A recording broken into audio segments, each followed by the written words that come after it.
কুণাল ঘোষ, ফিরহাদ হাকিম, কল্যাণ বন্দ্যোপাধ্যায়, মদন মিত্রের পর এবার সৌগত রায় ফের শাসকের রোষানলে আরজিকর কাণ্ডে সন্তানহারা মা বাবা।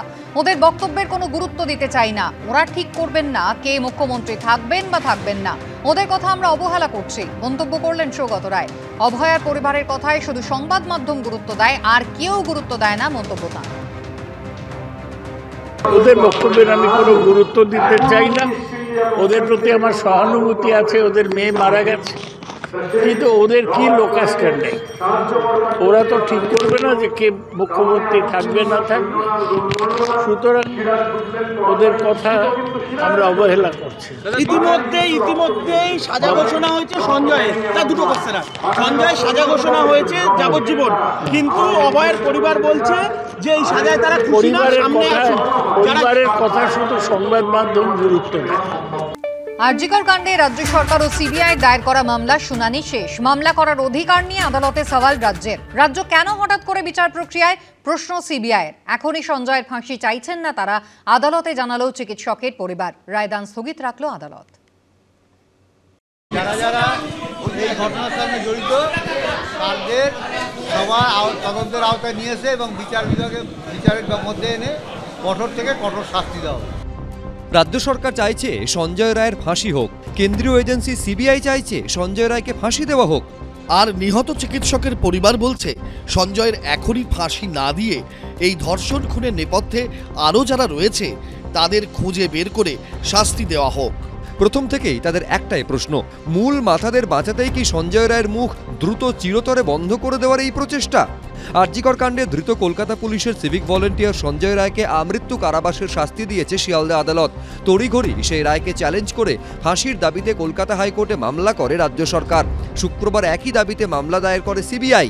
এই প্রেক্ষিতে সোমবার জোড়া আবেদনের শুনানি হয় কলকাতা হাইকোর্টের বিচারপতি দেবাংশু বসাক ও বিচারপতি মোহাম্মদ শব্বর রশিদি ডিভিশন বেঞ্চে।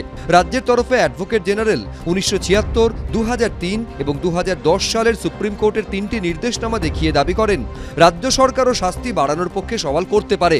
বিচারপতি দেবাংশু বসাক বলেন, দুটি মামলার বিষয়বস্তু ও আবেদন একই, সেক্ষেত্রে জোড়া মামলা কি গ্রহণ করা সম্ভব? রাজ্য সরকারের পক্ষে সওয়াল করা হয় এরপর প্যারোল হোক বা শাস্তির মেয়াদ কমানোর বিষয় বিবেচনা করা হোক, সেটা তো রাজ্যকেই করতে হবে। ফলে এই মামলা করার অধিকার রাজ্যের আছে। তখন সিবিআই এর আইনজীবী দাবি করেন কেস ডায়েরি থেকে শুরু করে মামলার সমস্ত নথি তাদের কাছেই রয়েছে। রাজ্য প্রাথমিকভাবে যে তদন্ত করেছিল তার নথিও সিবিআই এর কাছে আছে। রাজ্যের কাছে কোনো রেকর্ড নেই। সিবিআই একমাত্র এই মামলা করতে পারে। গত 18 জানুয়ারি দোষী সাব্যস্ত করা হয় সঞ্জয় রায়কে। 20 জানুয়ারি শিয়ালদা আদালত সাজা ঘোষণা করে। এদিন সিবিআই এর আইনজীবী দাবি করেন রাজ্য বিচার প্রক্রিয়ায় ছিল না, তারা আবেদনও করেনি। হঠাৎ করে এখন তারা কেন উৎসাহী হয়ে পড়েছে তা অজানা। এক্ষেত্রে রাজ্য এই মামলা করতে পারে না। বিচারপতি বসাক প্রশ্ন করেন, দুটি বিধিবদ্ধ সংস্থা যদি একই উদ্দেশ্যে মামলা করে তাহলে আইনের খুঁটিনাটি নিয়ে এত সওয়াল জবাব কেন? পাশাপাশি সিবিআইকে বিচারপতি বসাকের প্রশ্ন, আপনাদের এই মামলা কে দাখিল করেছেন? সিবিআই উত্তর দেয়, কেন্দ্র দ্বারা নিযুক্ত বিশেষ সরকারি কৌঁসুলি। রাজ্য সরকারের পক্ষে সওয়াল করা হয়, যদি কেন্দ্রীয় এজেন্সি মনে করে যে এই মামলার ক্ষেত্রে বিশেষ সরকারি কৌঁসুলি নিয়োগ করবে তাহলে সেটা হাইকোর্টের সঙ্গে আলোচনা করে নিযুক্ত করতে হবে। এক্ষেত্রে সেটা কি করা হয়েছে? বিচারপতি বসাক রাজ্য সরকারের কাছে জানতে চান, আপনি কি চাইছেন যে এই যুক্তিতে সিবিআই এর মামলা যেন গ্রহণ না করা হয়? আমাদের মতে এই ধরনের আলোচনার প্রয়োজন নেই। সুপ্রিম কোর্টের গাইডলাইন আছে, এই ধরনের ক্ষেত্রে পৃথক মামলা হলে ইনভেস্টিগেটিং এজেন্সিকে প্রাধান্য দেওয়া হোক, অন্যদের বক্তব্য শোনার প্রয়োজন পড়ে না। রাজ্য সরকার ও সিবিআই যখন একই দাবিতে মামলা করেছে, সেখানে উল্টো দাবি করেন নিহত চিকিৎসকের পরিবার।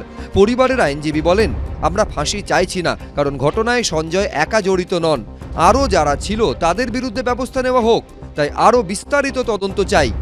সিবিআই তো কাজই করছে না, সে তার প্রমাণ শিয়ালদা আদালত রেখেছেন, তার রায়ের কপিতে উল্লেখ করেছেন। রাজ্য সরকার, রাজ্য পুলিশ আমাদের ডুবিয়েছে, এখন সিবিআইও ডুবাচ্ছে। এবার আমরা কার কাছে যাব সেটা আমি হাইকোর্টের মহামান্য বিচারকের কাছে প্রশ্ন রেখেছি এবং তিনি যা ভালো বুঝবেন তাই করবেন। আমরা চাইব যারা আমার মেয়ের খুনের সঙ্গে জড়িত, এবং সিবিআই বা পুলিশ প্রথমে বলেছে তথ্য প্রমাণ লোপাট হয়েছে, যারা তথ্য প্রমাণে লোপাট জড়িত সবাই সামনে আসুক, সবাই তদন্ত অনুযায়ী দোষী সাব্যস্ত হোক এবং সুবিচার পাই।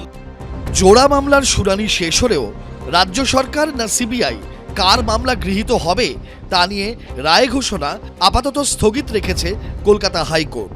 সৌভিক মজুমদার, এবিপি আনন্দ।